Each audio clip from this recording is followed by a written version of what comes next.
Nous sommes dans une série qui s'appelle Moi et la mission de Paris aux extrémités de la terre. Est-ce que vous êtes prêts à aller aux extrémités de la terre pour annoncer l'évangile? Ceux qui ont dit Amen sont enregistrés là ce matin.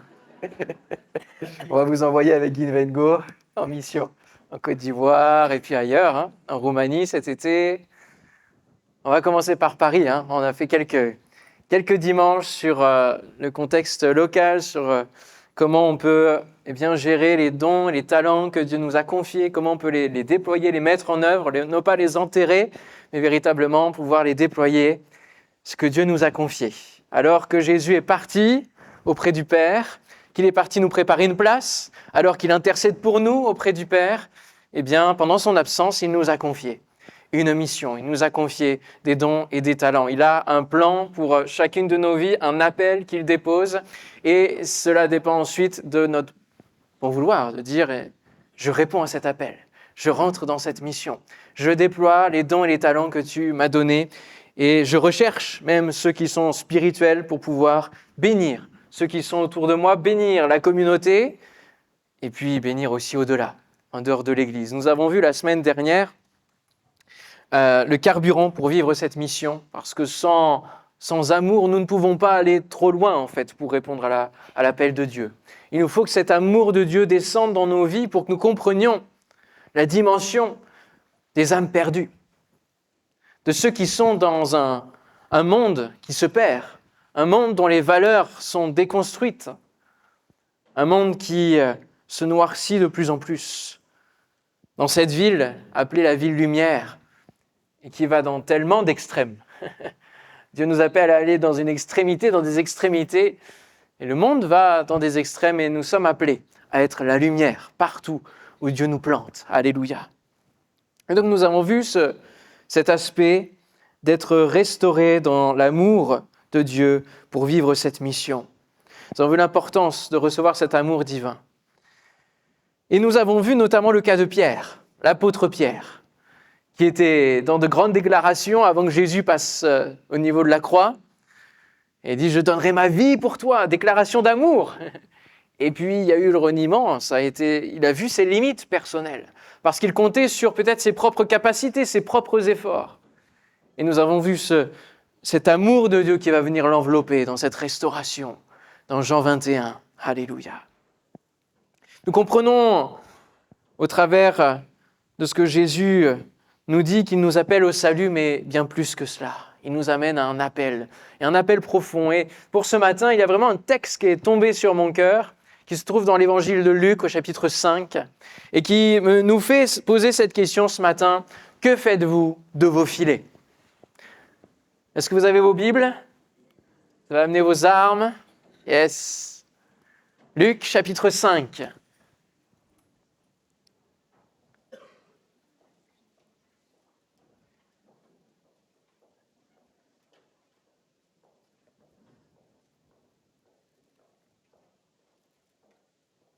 Nous voyons ici une partie de l'appel de Pierre, plus spécifiquement avec d'autres disciples. Luc 5, verset 1er, « Comme Jésus se trouvait auprès du lac de Génézareth et que la foule se pressait autour de lui pour entendre la parole de Dieu, il fallait trouver une solution pour qu'il soit plus audible. Il vit au bord du lac 2 barques, d'où les pêcheurs étaient descendus pour laver leurs filets. Il monta dans l'une de ces barques qui était à Simon et il le pria de s'éloigner un peu de terre. Puis il s'assit et de la barque, il enseignait la foule parce que la mer fait un écho de la voix et est plus audible. Lorsqu'il eut cessé de parler, il dit à Simon, « Avance en pleine eau et jetez vos filets pour pêcher. » Simon lui répondit, « Maître, nous avons travaillé toute la nuit sans rien prendre. Mais sur ta parole, je jetterai le filet. » L'ayant jeté, ils prirent une grande quantité de poissons et leurs filets se rompaient. Ils firent signe à leurs compagnons qui étaient dans l'autre barque de venir les aider. Ils vinrent et ils remplirent les 2 barques au point qu'elles enfonçaient. Quand il vit cela, Simon-Pierre tomba aux genoux de Jésus et dit « Seigneur, retire-toi de moi parce que je suis un homme pécheur. » Car l'épouvante l'avait saisi et tous ceux qui étaient avec lui à cause de la pêche qu'ils avaient faite. Il en était de même de Jacques et de Jean, fils de Zébédée, les associés de Simon. Alors Jésus dit à Simon, « Ne crains point désormais, tu seras pêcheur d'hommes. Et ayant ramené les barques à terre, ils laissèrent tout et le suivirent. Amen. Que faites-vous de vos filets ? Dans un premier temps, nous allons voir c'est quoi nos filets. Qu'est-ce que peuvent représenter nos filets ? Lorsqu'il eut cessé de parler, il dit à Simon, « Avance en pleine eau et jetez vos filets pour pêcher. » Je dis volontairement dans ce titre « vos filets »,« nos filets » parce que ici c'est une entreprise familiale et même associative de plusieurs familles. Nous l'avons lu. Il y a le cercle de Jean et puis de Pierre et puis de Jacques et Jean, fils de Zébédée, avec leur père Zébédée. Et tout cela, c'est des entreprises de pêche, entreprises familiales. Et donc, ce n'est pas le filet de Pierre, c'est leur filet. C'est le filet de l'entreprise. Et nous sommes une famille, une église, nous sommes une entreprise de pêche. Et du monde que je parlais tout à l'heure, il nous faut voir le salut des âmes, non pas comme étant des âmes qui sont dans une belle mer, dont ils ont toutes les belles conditions pour bien vivre. Non, le péché a dégradé cette mer et a fait que ces âmes sont en danger spirituel, en danger de mort, sont sous une condamnation. La condamnation qui est liée au péché. Et leur issue, c'est la mort, pour l'éternité. Et donc nous devons voir la mission de Jésus qu'il nous donne comme véritablement un sauvetage. Parce que souvent, on peut penser que les filets, l'image du filet, c'est une image, c'est un piège, le filet. Et quand on regarde le mot filet dans toute la parole de Dieu, je l'ai fait pour vous, on parle du filet de l'oiseleur qui attrape les oiseaux, on parle que même Job dit « Tu m'as tendu un filet sous mes pieds » dans ce moment de détresse. Mais là, ce filet-là, il est véritablement celui qui correspond à cette mission que Jésus nous a donnée. Quelle est cette mission ?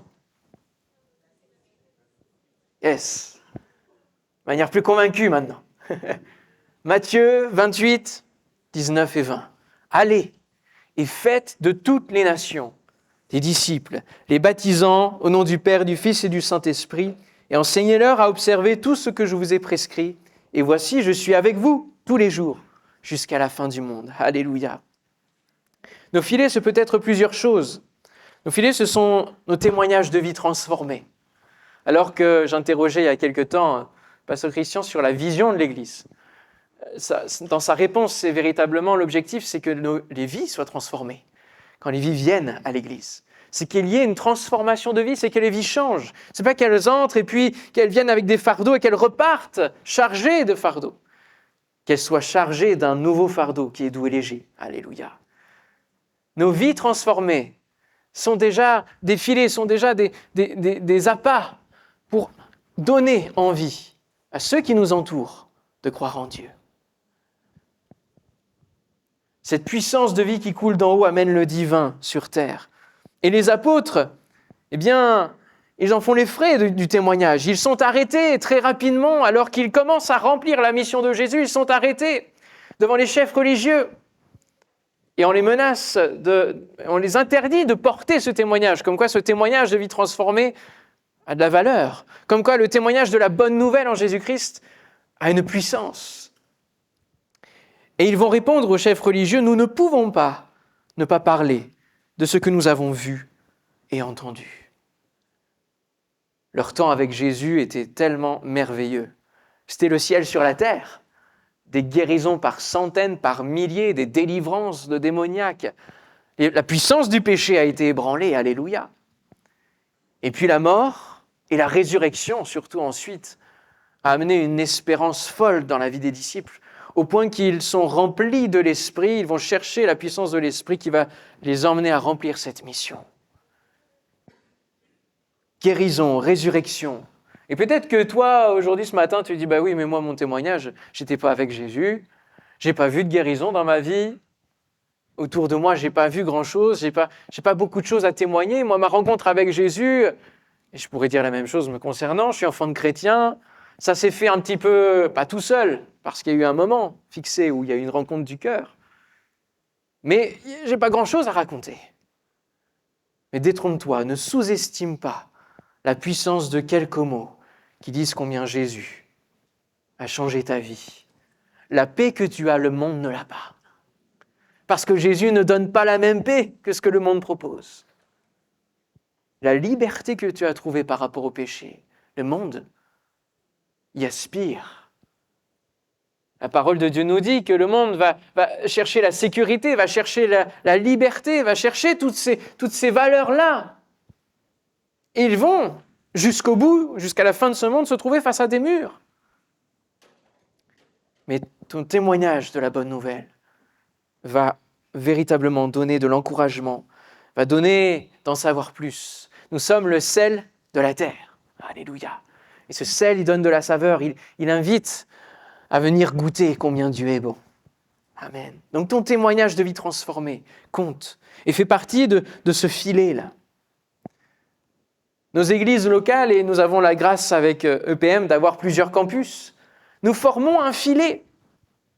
Et puis on peut parler du maillage territorial. Toutes les églises qui se trouvent partout dans ce pays sont comme un filet pour annoncer l'évangile, pour être lumière, sel et lumière, partout où nous pouvons le faire.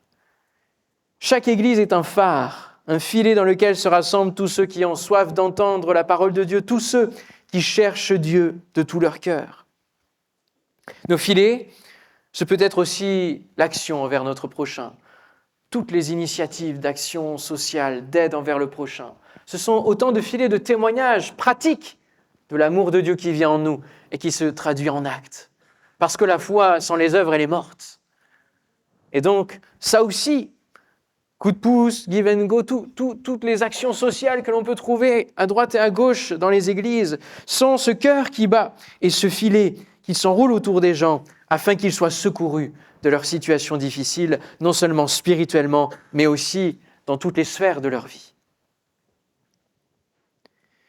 Jésus dira que le royaume des cieux, c'est un texte que j'ai redécouvert, le royaume des cieux est encore semblable à un filet jeté dans la mer et ramassant des poissons de toute espèce. Alléluia, parce qu'il ne fait exception de personne, parce qu'il n'y a pas de limitation.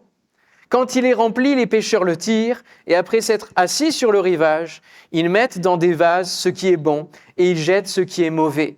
Il en sera de même à la fin du monde. Les anges viendront séparer les méchants d'avec les justes, et ils les jetteront dans la fournaise ardente. Il y aura des pleurs et des grincements dedans. Nous avons une bascule dans cette image de Jésus, qui nous amène sur le côté de la fin du monde, sur le côté eschatologique, prophétique, et qui nous parle de ce filet qui va s'étendre sur le monde entier et qui va faire le tri. Nous sommes appelés à jeter nos filets, comme Jésus le dit. Mais pourquoi tu ne lances pas tes filets? Pourquoi tu ne témoignes pas? Pourquoi nous avons peut-être des réticences à annoncer l'Évangile, à aller plus loin? Peut-être nous avons des réticences qui sont liées à plein de facteurs qui nous emprisonnent. Et Simon lui-même, face à l'ordre de Jésus, avance en pleine eau et jetez vos filets. Il va répondre, mais Seigneur, nous avons travaillé toute la nuit sans rien prendre. Et là, nous avons l'expertise de Pierre, pêcheur professionnel, qui va être ramené à Jésus en disant, mais Seigneur, le seul lien qu'on a entre toi et moi au niveau de la pêche, c'est la barque. Parce que toi, tu es fils de charpentier et moi, je suis pêcheur. C'est le seul lien, le bois, qui me sert et que toi, tu as travaillé. Mais en dehors de ça, qu'est-ce que Jésus, en tant que fils de l'homme, pouvait connaître à la pêche, au métier de la pêche, qui demande du calme. C'est pour ça qu'il faut aller la nuit.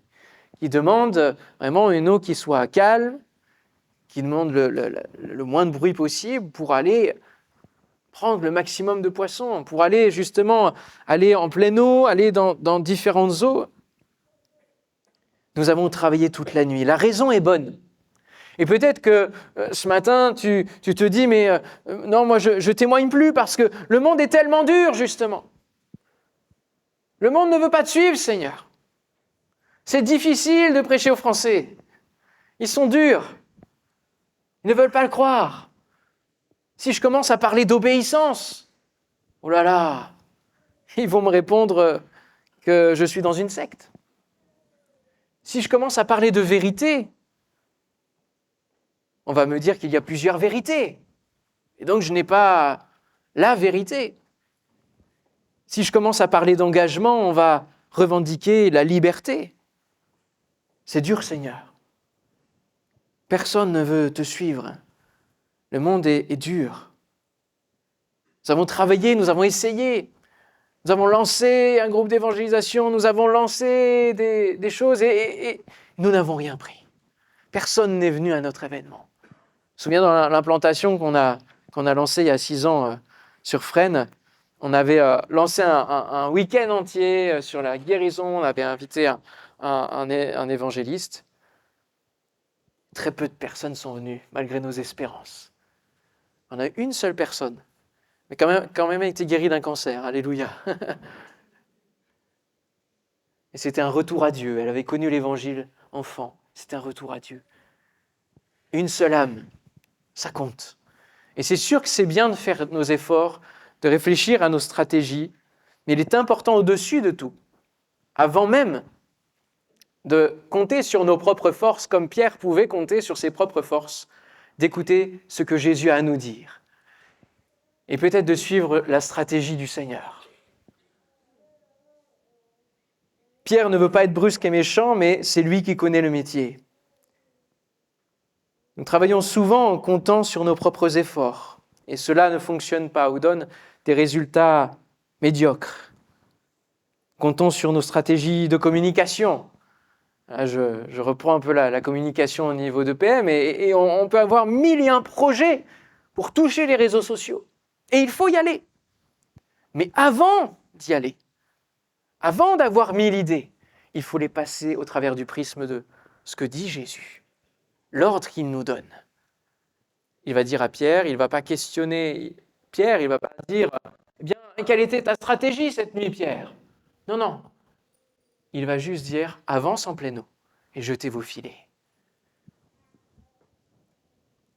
Allez, faites de toutes les nations des disciples. Ça, c'est notre ordre, à nous. Jetons nos filets.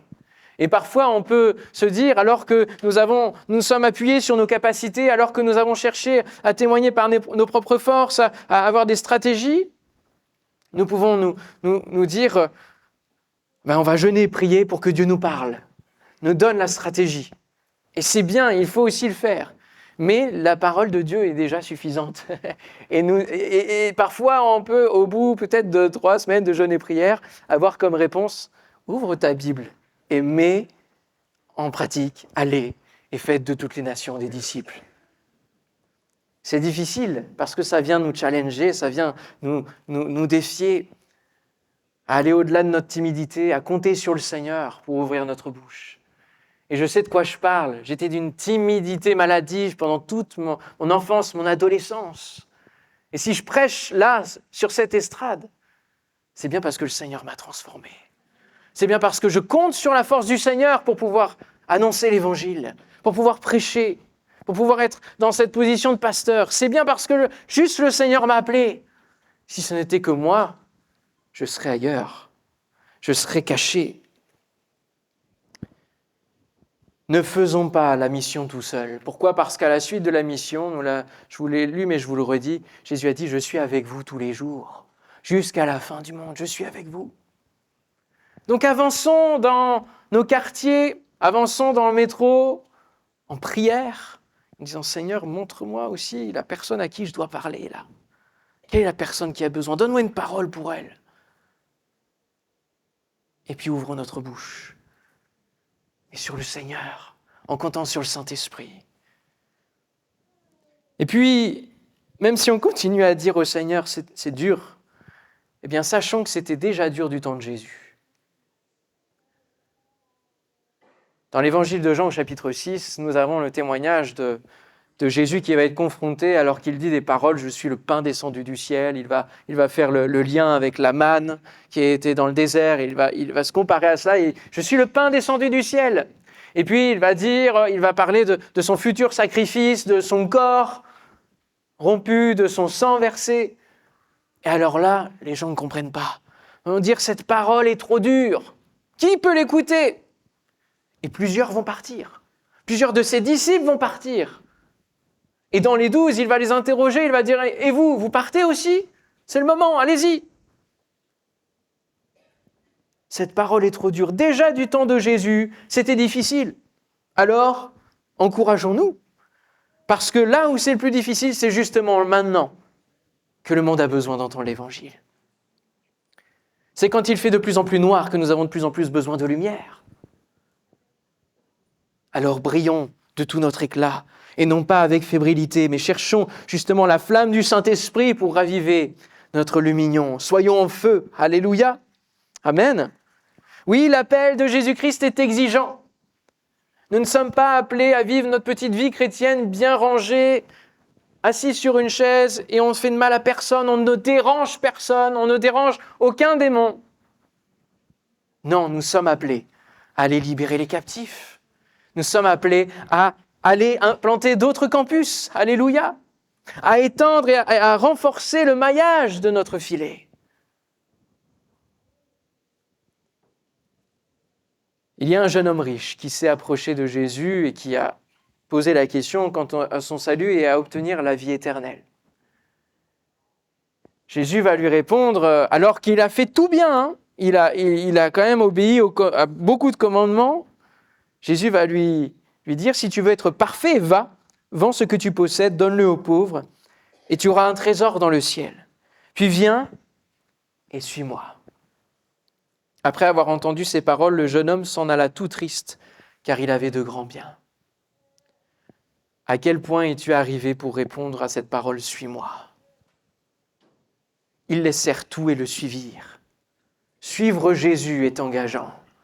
Suivre Jésus va te demander de changer tes propres plans. Suivre Jésus va te demander de sacrifier des choses qui appartiennent à ce monde et qui ne comptent pas pour la vie éternelle.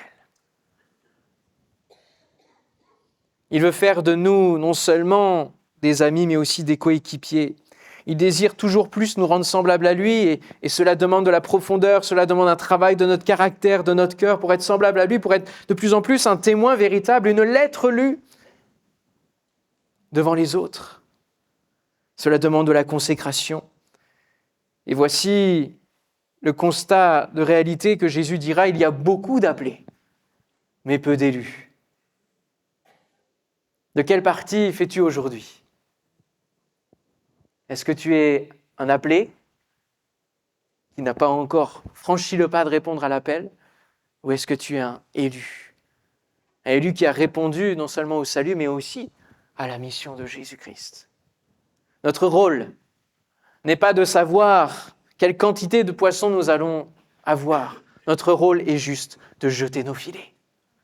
Parce que le maître de la moisson, le chef de toute chose, de ce travail, le coordinateur de ce travail, c'est le Seigneur. Notre rôle, il est juste d'être une de ces mailles de filet et ensemble, d'être presque nous-mêmes jetés à l'eau.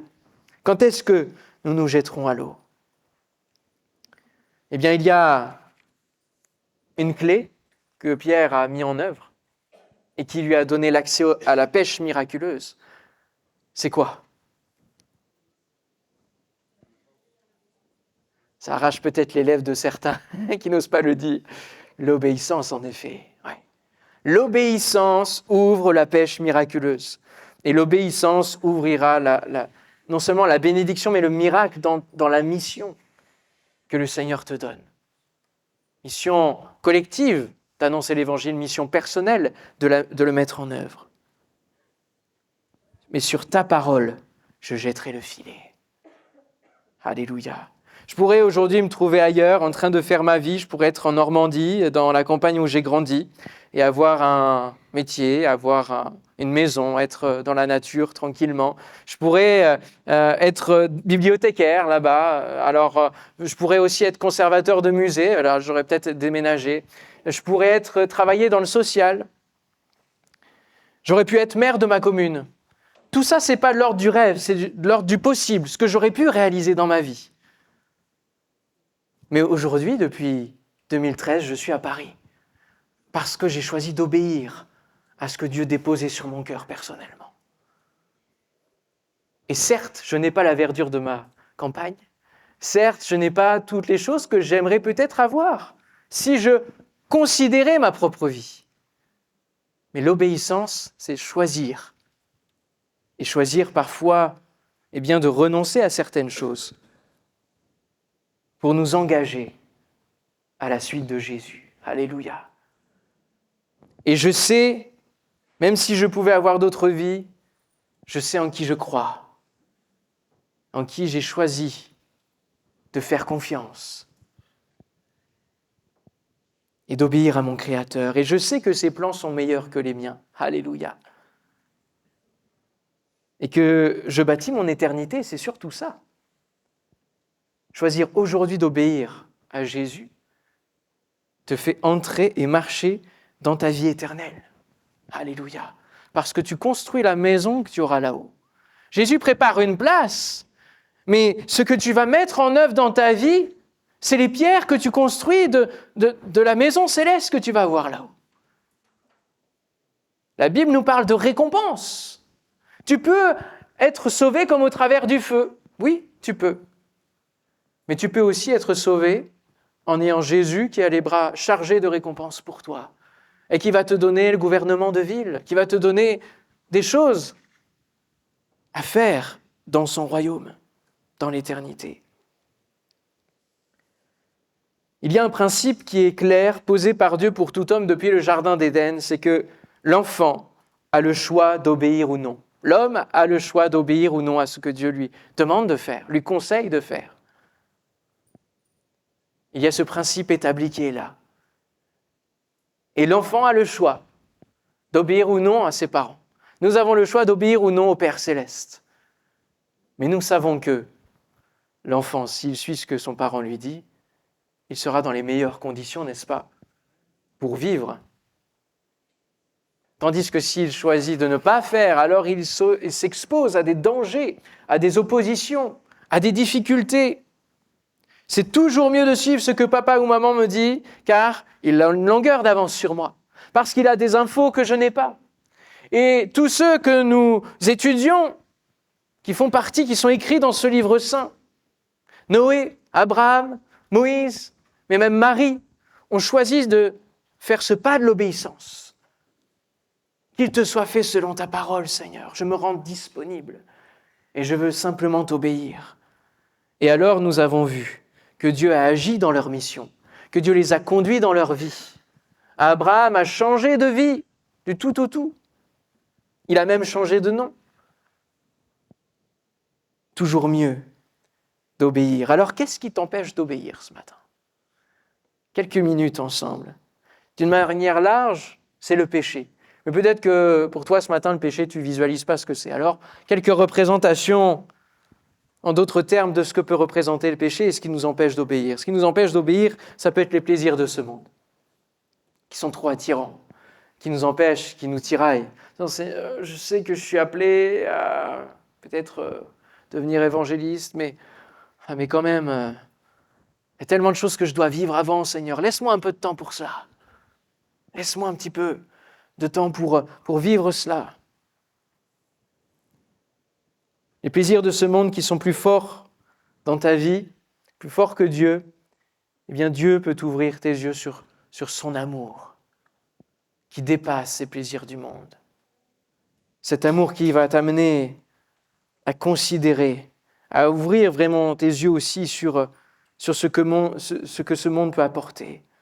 Peut-être que ce qui t'empêche d'obéir, c'est la honte. La honte de croire en l'Évangile, même auprès de tes proches. Ça t'empêche d'aller plus loin, de parler parce que tu as honte. Eh bien, Dieu peut restaurer ton identité en lui. Peut-être que ce qui t'empêche, c'est le péché qui est récurrent dans ta vie. C'est cette habitude qui est là, qui est vissée à ton corps et dont parle l'apôtre Paul même, qui dit « Mais je cherche à faire le bien, je cherche à répondre à la mission de Dieu de manière globale et c'est le mal qui s'attache à moi. » Dieu peut restaurer ton identité. Il peut t'amener à remplir la mission et à te transformer en même temps. N'attends pas d'être parfait pour répondre à l'appel. Sinon, il faut t'attendre l'éternité et là, ce sera trop tard. La mission, c'est pour maintenant. C'est pour aujourd'hui. Peut-être que ce qui t'empêche d'obéir, c'est l'incrédulité. Tu dis non, je ne peux pas croire, Seigneur, que tu m'appelles à ça. Je ne peux pas croire que tu peux changer telle ou telle personne dans mon voisinage, dans ma famille. Du coup, ça t'empêche d'obéir. Parce que tu n'y crois pas. Tu ne crois pas que Dieu peut changer le cœur le plus dur. alors il faut que Dieu t'amène sur le terrain de la confiance et de la foi placée en lui. Peut-être que ce qui t'empêche d'obéir, c'est l'endurcissement. Et tu es blessé, tu endurcis ton cœur vis-à-vis des relations humaines. Et donc ça t'empêche de rentrer dans la mission parce que tu n'as plus d'amour, tu es endurci. Alors Dieu t'invite à recevoir sa grâce et sa guérison. Alléluia.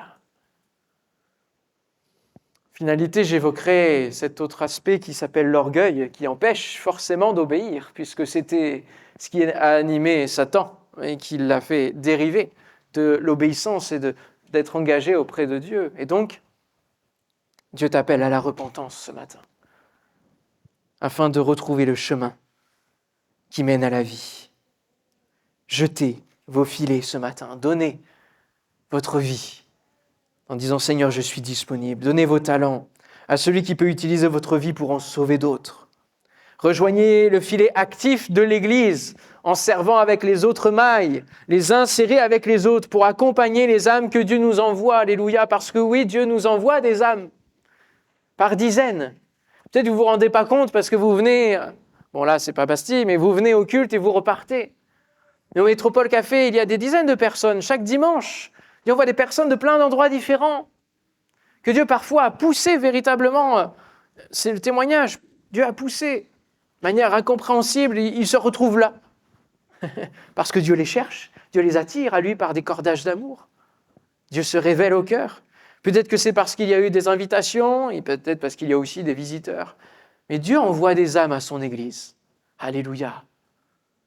Parce que c'est une Église que Dieu protège, garde, une Église où l'équipe pastorale se tient à prêcher la parole de Dieu, une parole équilibrée, une parole qui nourrit.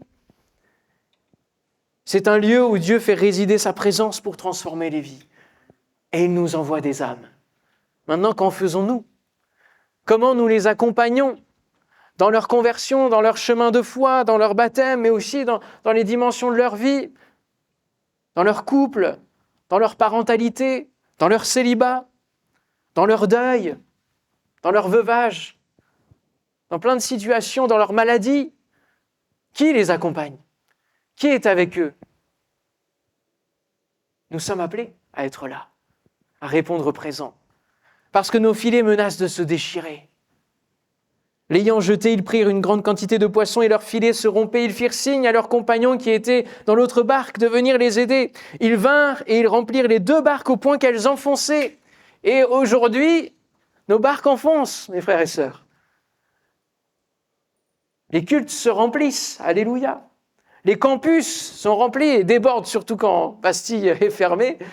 Montparnasse est submergé. Ils se remplissent parce que Dieu envoie. Cette récolte avant le grand retour de Jésus, il y a urgence. Et nous bénissons Dieu pour l'Église EPM, nous bénissons Dieu pour ses âmes, nous bénissons Dieu pour toutes les équipes qui permettent que ces cultes aient lieu. Alléluia. Si j'étais venu seul ce matin à 8h, je n'aurais pas fait beaucoup de choses. J'aurais organisé certaines choses, mais je n'aurais pas pu être là en lien avec le technicien son pour pouvoir mettre en œuvre les micros. Je n'aurais pas su où trouver les micros à Bastille pour les sortir ou le matériel de filming. Seul, j'aurais rien pu faire pour bien vous accueillir. Mais avec toutes les équipes qui sont mobilisées, ceux qui ont répondu présent, alors nous pouvons bien accueillir. Même quand nous déménageons, même lorsque nous sommes dans l'urgence, la communication et tout cela répond réactivement. Mais aujourd'hui, les équipes sont saturées pour accueillir plus.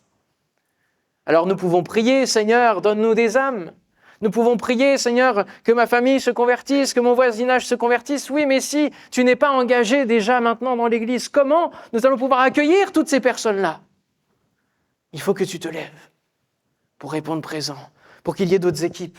Et j'ai déjà évoqué l'aspect du 3e culte que nous sommes en train de travailler pour que cela devienne un culte où des équipes, une nouvelle équipe, dans la louange, dans l'accueil, prennent le relais et que les 3 cultes ne soient plus assurés par les mêmes équipes, mais qu'il y ait vraiment des équipes qui se fortifient pour que nous puissions avoir un 3e culte, peut-être un 4e culte, mais surtout que nous nous préparions à d'autres campus à ouvrir, dans d'autres arrondissements de la ville de Paris.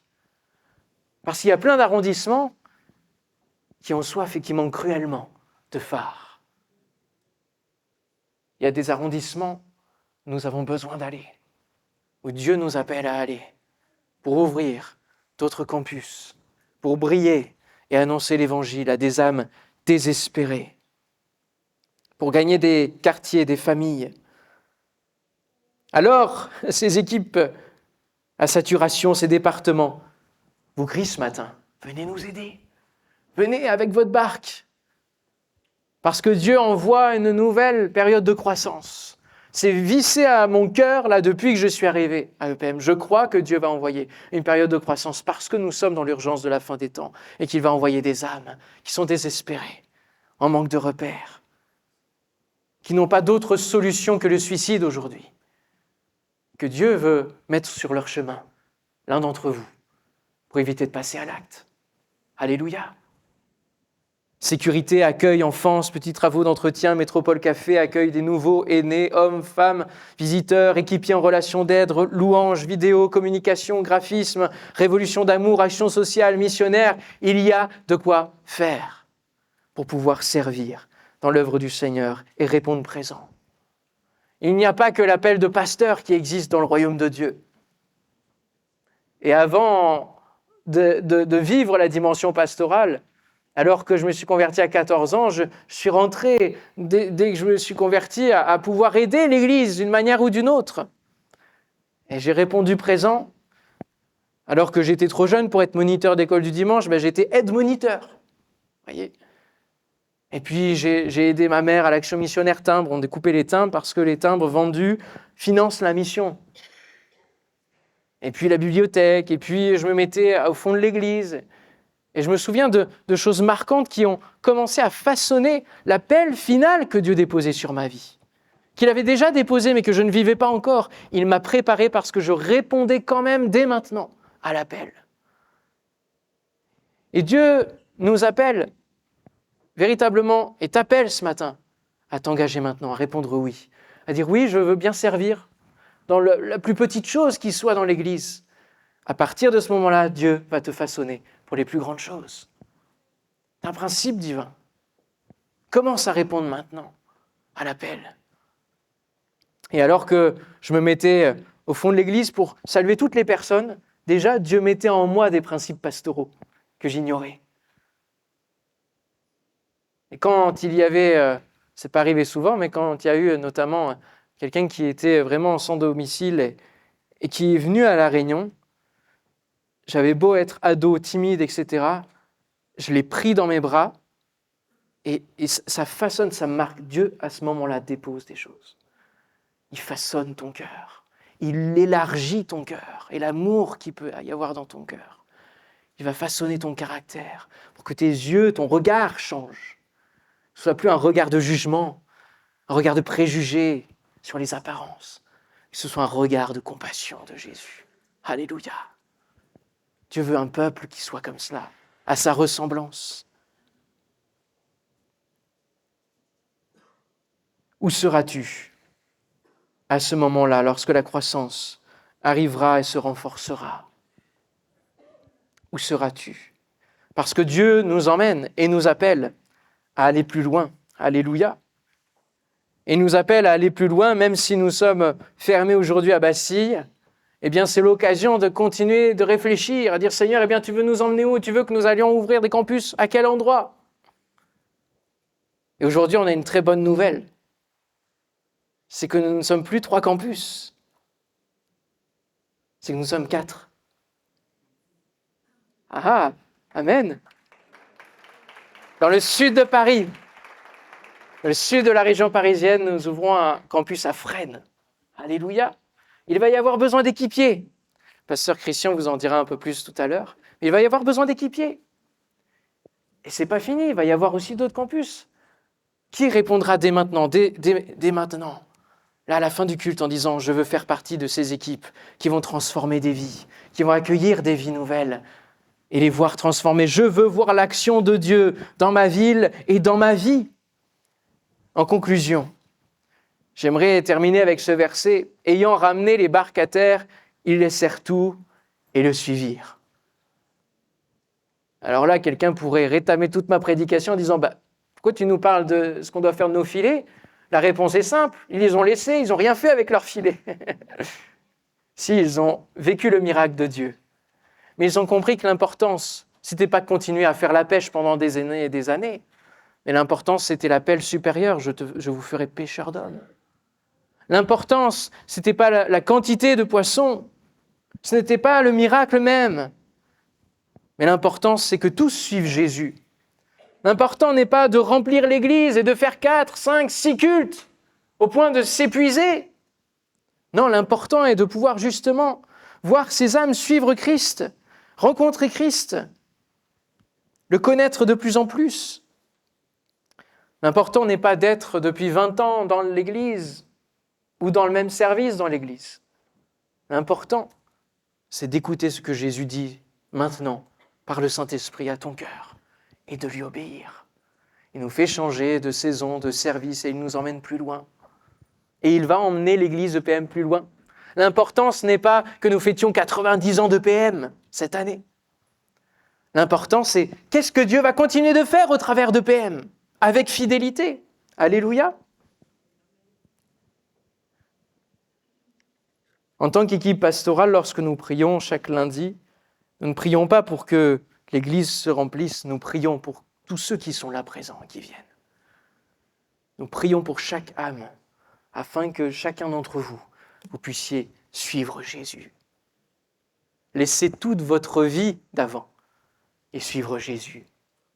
Rentrez avec nous dans le champ de la moisson, être des ouvriers de la dernière heure que Dieu appelle avant son grand retour et avant que des milliers d'âmes réalisent trop tard la grâce qui leur était faite.